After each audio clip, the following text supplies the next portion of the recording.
네, 안녕하세요. 오늘은 이야기 시작을 이태원에서부터 시작을 하고자 합니다.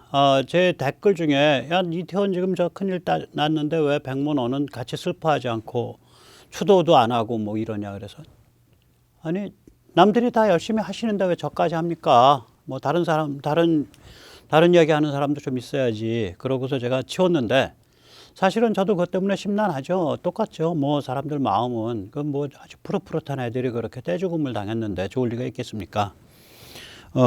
먼저 이제 그걸 좀 살펴보면 우리가 이제 코로나로 한 3년 정도 코로나 의식하고 살다가 최근 몇 달 동안 이제 위드 코로나 돼서 좀 숨 좀 쉬고 그러다가 이제 그 젊고 푸릇푸릇한 애들이 얼마나 신났겠어요. 한 3년 만에. 그래서 이제 한꺼번에 튀어나간 거죠. 그런데다가 이 할로윈이라는 게 유행이 이게 해가 갈수록 이렇게 좀 강화되는 것 같아요. 강도가. 근데 이게 어느 정도까지 강화될지 아무도 예측할 수 있는 모델이 없어요. 예를 들어서 뭐 4, 5년 전에 할로윈, 그 다음에 3년 전에, 그러니까 예를 들어서 2019년이 마지막 할로윈이었을 거거든요. 그리고 20년, 21년을 굶었단 말이죠. 그래서 이게 요번 이제 할로윈 그 이태원 전에 이제 3일 전쯤에 아마 경찰 내부에서 심상치 않습니다라는 현장 보고가 있었는데 그게 아마 위로 잘 안 올라간 것 같아요. 위에서 그 실감을 못한 것 같아요. 못하죠, 당연히. 뭐 저는 그거 가지고 크게 욕할 거 없다고 봅니다. 이게 그러니까 미리 모델이 존재해야 되거든요. 보통 그 공무원 조직이라는 게 경찰뿐만 아니라. 모델이 없는 전혀 새로운 일이 터지는 건데 이게 쉽지가 않죠. 그 다음에 또 경찰이 또 업소에 좀 이거 좀 잘 좀 관리해 달라 그러니까 업소는 또 호들갑 떨지 말라 그랬고 또 당일 오후 6시에는 현장에서 어떤 시민이 이거 좀 심상치 않다 사고 날 것 같다 그러니까 또 신고받는 경찰은 이제 불편으로 이제 처리를 하고 이게 다 뭐가 손발이 안 맞는 거죠. 없던 일이니까, 처음 있는 일이니까 그렇습니다. 그래서 이제 원인 3번은 뭐냐면은 할로윈 자체가 이제 성격이 좀 변화하고 있는데요. 원래는 동네 꼬마들의 귀신놀이입니다. 저게 미국서 하는 거죠. 그래서 옆집을 돌며 사탕 얻어먹기를 해요. 제가 보면 한 3, 40년 전까지만 해도 저랬어요. 근데 아마 요새 사탕 얻어먹으러 안 돌을걸요. 이게 왜 그러냐면 그 사탕 안에다가 면도날을 쪼가리를 이렇게 다시 해서 이렇게 박아 넣어서 주는 그런 그 소시오패스 범죄들이 생겼다고요. 그래가지고 저 아마 작은 동네가 아니면 서로 알 수 있는 동네가 아니면 옆집 돌면서 사탕 얻어먹기를 안 할 겁니다. 지금은 그래서 이게 좀 살벌해져 가지고 이제 일탈 기분 만끽데이, 일탈 코스프레 하는 날이란 말이에요. 뭐 귀신 흉내도 내고 악마 흉내도 내고 뭐 저는 거기에 대해서는 도덕적 판단은 안 하겠습니다. 뭐 제 취향은 아니지만 그러다 보니까 이게 이제 사건 사고가 이제 최근 들어서 끊이질 않고요. 미국 같으면 교통사고 사망자가 이날 50%가 증가합니다. 미국이 보통 통상 하루에 한 100명쯤 숨지는데 할로윈에 한 150명 정도 숨집니다. 그 다음에 이제 마약, 음주 이런 게 같이 따라 들어가고 그래서 앞으로는 할로윈을 좀 사회적으로 이렇게 관리하는, 그러니까 뭐 관리한다는 게 법률적으로 관리하는 게 아니라 요번에 할로윈을 성숙하게 보내기, 뭐 할로윈을 좀 더 재밌고 밝게 보내기, 뭐 이런 놀이가 이런 그 문화를 좀 만들 필요가 있을 것 같아요. 이게 왜 그러면 악마나 귀신 코스프레를 하는 거라 밝고 재밌게, 그러니까 우리가 처용 탈을 쓰고 악귀를 쫓듯이 할로윈 최고의 탈은 처용이다. 뭐 이런 것도 말이 되죠. 그 다음에 이제 책임은, 경찰한테 이게 책임을 다 물을 수 있겠냐. 지금 뭐 보면은 경찰 다 뭐 어쩌고저쩌고 할 것 같은데 특히 이상민 장관은 아니고요. 왜냐면 이 장관한테 경찰이 개겼죠. 반발을 했죠. 그래서 간신히 진압을 한 상태인데 이 뭐 그 경찰 안에 뭐 좌빨 경찰이 있던 아니면 애국 보수 경찰이 있던 간에 뭐 누구든 간에 경찰한테 이게 책임이 다 물어지겠냐. 일단 매뉴얼이 있냐. 겪어봤어야 매뉴얼이 있지. 사실은 이거는 이제 문화적인 문제거든요. 어떻게 보면. 일단 제일 책임이 큰 자들은, 확실한 자들은 역대 교육감들, 역대 교육부 장관들입니다. 그러니까 그 청소년들한테 노는 법, 판단하는 법에 대한 교육을 어떻게 할 것인가를 얘기를 안 한 거예요. 이주호가 무슨 AI 교육한다 그러는데 이주호 장관 당신 그 머리가 빈 거예요. 노는 법, 판단하는 법이 AI로 되나? 당신은 교육의 뭔지를 모르는 거야. 교육의 본질을. 그 다음에 두 번째로는 이제 포괄적으로 보면 어른들 부모들의 책임이죠. 이게 이제 아이들이 자라날 때부터 판단력을 길러줬냐, 놀이문화를 발전시켜줬냐, 놀이문화를 만드는 법을 가르쳐줬냐 이런 문제거든요. 이게. 그 다음에 마지막으로는 본인들, 그러니까 10대 후반 20대가 이제 주로 이렇게 밖에 나가서 잘 노는데 이 본인들이 스스로를 방어를 하기 위한 판단력을 좀 가져야 돼요. 그 오후 6시에 신고자처럼. 야, 이거 좀 이상한데 이거 사고 나겠는데 이 판단력이 성숙해야 돼요. 근데 이거는 꼭 아이들에서 대해서만이 아니라 이게 좀 한국 사람들이 좀 막무가내겠습니다. 예를 들어서 알프스 산에서 조난을 제일 많이 당하는 사람들이 한국인들이에요. 겁대가리 없이 막 올라가. 예를 들면 북한산 보면은 뭐 제가 북한산에 자주 가는데 뭐 예를 들면 다른 지역도 마찬가지겠지만 비봉에 같은 경우에 제가 보기에는 한 달에 한 두세 번 사고 나는 것 같은데 그 비봉 그 암벽 올라가다가 직벽 쪽 막무가내인 거예요. 거기 비봉 향로봉 쪽 그러면 다 북한산이 워낙 큰 산이니까 다른 것까지 다 하면 북한산에 하루에 한 대여섯 번 그러니까 한 달이면 한 6-7번 사고 난다는 얘기잖아요. 좀 막무가내요. 제가 이걸 언제 느꼈냐면 제가 사실 태극기 집회를 열심히 했고 또 태극기 집회하는 과정에서 제가 감옥도 갔고 원래는 한 3년 이상 감옥을 살았어야 되는데 경찰이 남대문서에 있는 경찰이 위증을 했어요. 제가 얼마 전에 찾아보니까 그 혼자서 위증을 하게 됐으면은 시효가 7년이니까 제가 그분한테 2017년 법정에서 위증했으니까 2024년까지는 제가 시효를 갖고 있고요. 그 상사랑 상의했으면 모해에 의한 위증이어서 시효가 10년이라 제가 그분한테 시효를 2027년까지 갖고 있습니다. 그래서 뭐 제 기분이 아주 안 좋아지면 갑자기 위증 고발하는 수 있어요. 그건 제가 보기에는 좀 많이 걸려요. 그래서 제가 그게 위증이라는 걸 증명을 해서 그 무섭던 시절에 그게 이제 문재인 정부 초기인데 저걸로 나온 거예요. 그 집행유예로.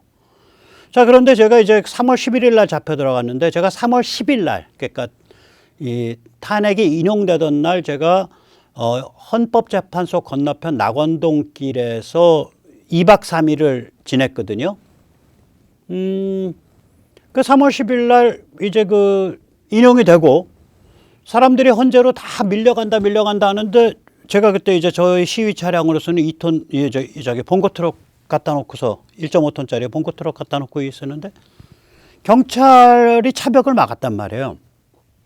저도 뭐 시위 같은 거 좀 할 줄 아니까 경찰 차벽을 무너뜨리려면 지렛대하고 밧줄이 있어야 돼요.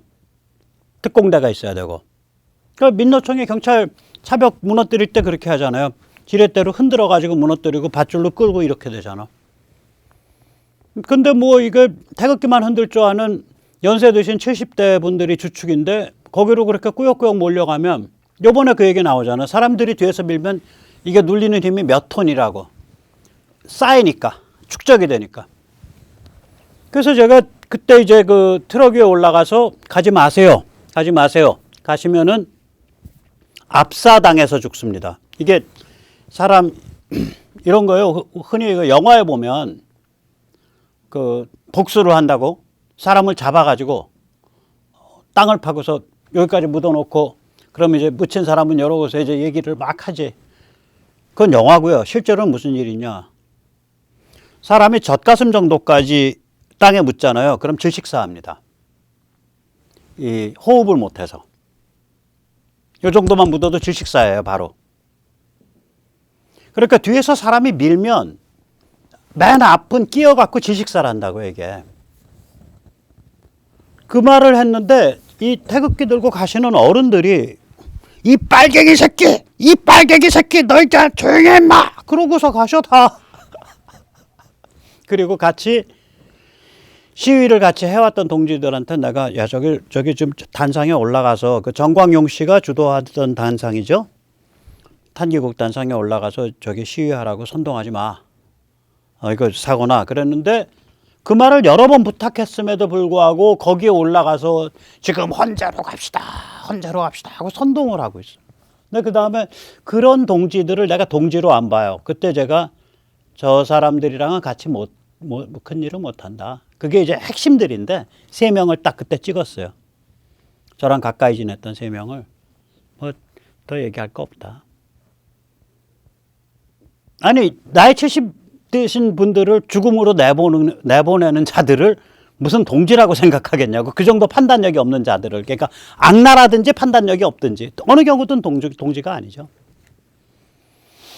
그러니까 이런 그 판단력을 길러주는 교육, 이런 그 자기 방어를 이거 조금 기분이 싸한데, 야, 이거 사고 날 것 같아. 그 친구하신 분이 대단한 분이에요. 그런 게 좀 우리가 길러줬어야 돼요. 그냥 좋다 깔깔거리고 귀신 놀이하고 악마 놀이하는 거, 뭐 그거 좋을 수도 있고 나쁠 수도 있어요. 판단 기준에 따라서는. 그런데 뭐 그거를 넘어서서 야, 이거 조금 위험한 상황이야 라는 그 자기 판단력. 우리가 그런 걸 어떻게 자라나는 세대들한테 길러줄 수 있냐. 우리 자신도 그게 부족한데. 제가 말씀드렸잖아요. 2017년 3월 10일 앞에 가면은 압사당해서 그 노인들끼리 압사당해서 죽을 거 뻔히 보이니까 제가 목이 하루 종일 떠들었어요. 오후 내내 가지 마시라고. 근데 그냥 지나가면서 저 빨갱이 끌어내리라고. 내 차인데 누가 끌어내요? 참나. 그래서 여기서 이제 또 다른 증상이 있단 말이야. 가만히 저 무슨 국가 이런 거 막 얘기하다 보면은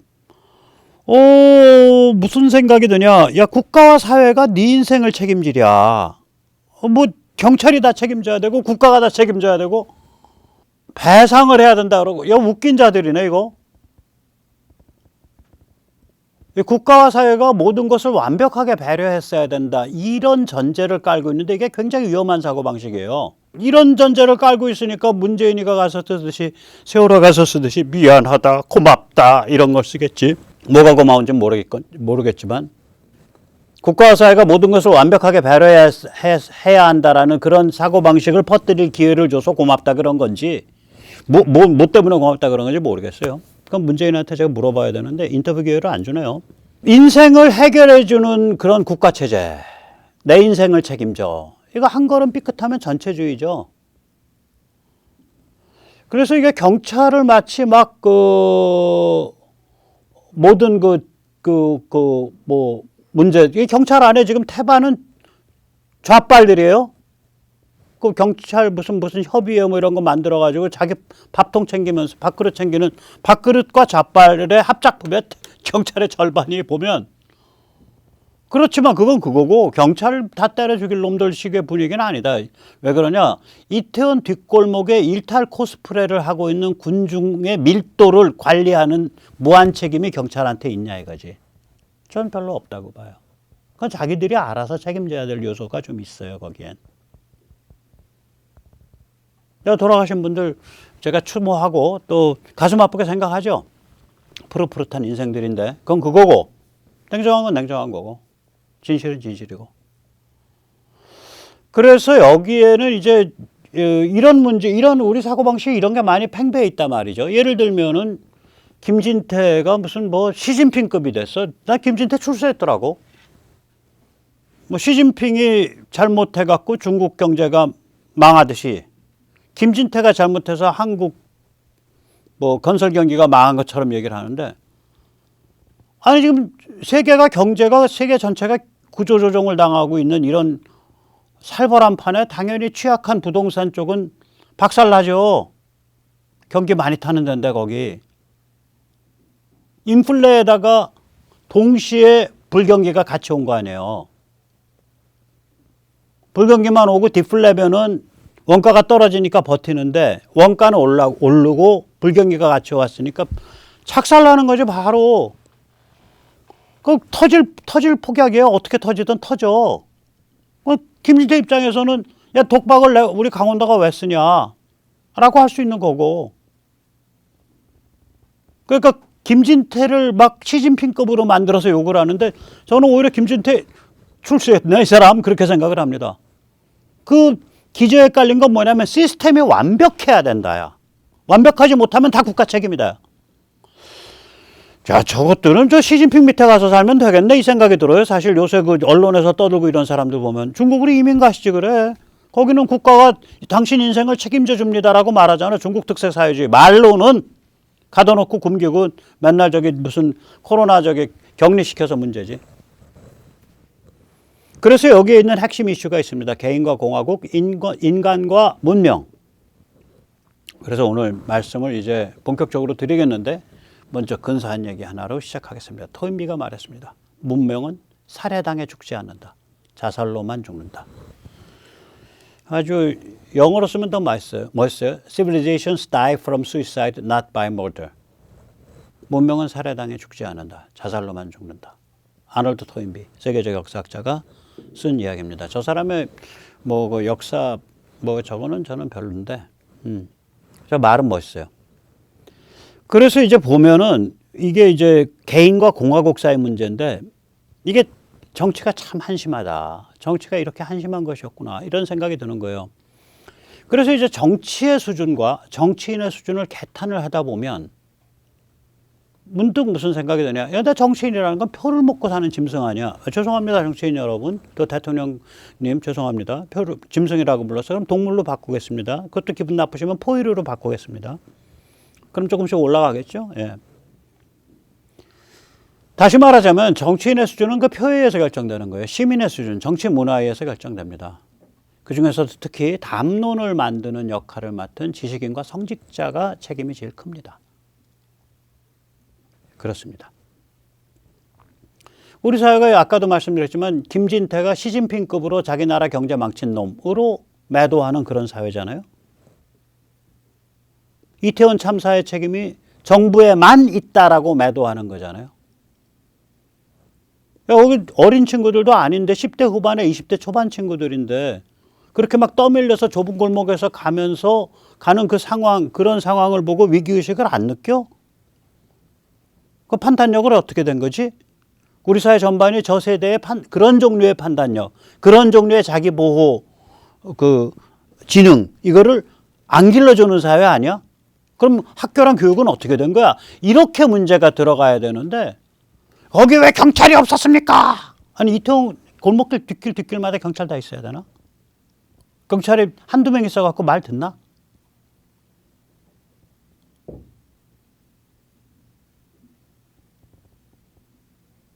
제가 아까 말씀드렸잖아요. 아니 가시면은 저기 눌려서 죽습니다 하니까 그 어르신들도 저보고 빨갱이라고 욕을 하는데 지금 놀려 나와서 지금 마음이 지금 다 달아있는 10대 후반 20대 초반의 그 푸릇푸릇한 청년들이 누가 그렇다면 저 꼰대 저거 경찰 나부랭이들 가서 차나 잘 정리하지 왜 여기 와서 우리 못 놀게 하는 거야. 화내죠. 가게 주인들도 화내고.